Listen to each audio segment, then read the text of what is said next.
baada ya kupima hoja mbalimbali, lakini baada ya mimi pia kwa sababu ndo nafahamu jimbo hili kuangalia sababu mbalimbali, na hivyo naomba niwatamkie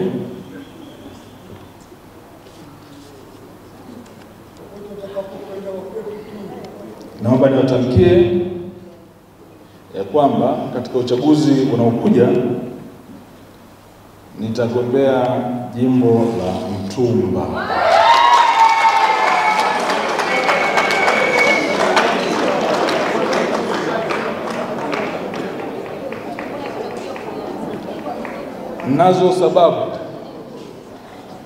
Nazo sababu, naomba mnikubalie nisikilize. Niliomba sana msishangilie. Nazo sababu. Jambo ambalo nimepambania kuanzia mwanzo. Tunajenga mji mpya wa kisasa. Hombolo Thematic Satellite City.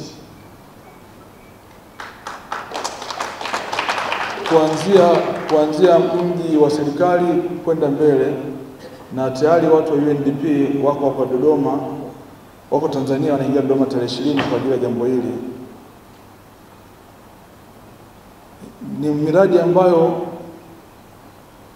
nimekaa nimetafakari ya kwamba nimesaidia kuianzisha, nikija kuiacha njiani bila kutimia ningebaki naumia sana moyoni, nafsi yangu na mzigo ungekuwa mkubwa sana. Lakini kuna jambo lingine la Ihumwa Mashali Niadi, na kwenyewe pia nilibaki kuwa na mzigo mkubwa sana. Kwa nilipojipima ni kwamba niliona ile sehemu yenye changamoto kubwa zaidi ambayo hazijakamilika, na kwa nafasi ambayo nilikuwa nimeshapitia, nikasema asiende kwanza mtu mgeni asijue pa kuanzia. Mimi nishafika sehemu kutatua changamoto. Na changamoto zilikuwa ni kubwa sana katika eneo hili, zinagusa watu wengi sana. Nikasema naomba mnikubalie. Sikuwa na sababu nyingine yoyote kubwa, lakini sababu kubwa ni kwenda kuyakamilisha haya, na wengine basi wafurahie sehemu ya uongozi wetu kwa sababu ya changamoto kubwa ambayo inakabili maeneo hayo. Kwa mtu yote ambaye amepitia ambayo nimeyasema, anaweza kukubaliana nami.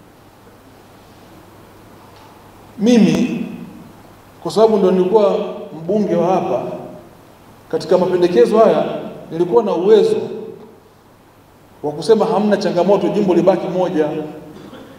Mimi kwa nafasi yangu nilijitahidi kufika kote, lakini leo nipo, kesho sipo. Je, wanaokuja na kuaje? Kwa nini mimi naangalia hapa tu? Kwa sababu mimi nimeweza kufanya hivyo.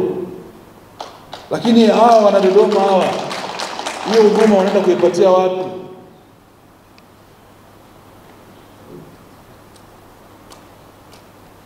Kwa haya ndio manufaa makubwa ambayo tutayapata, ndugu zangu.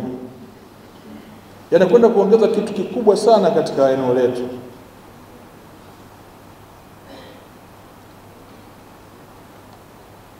Wakati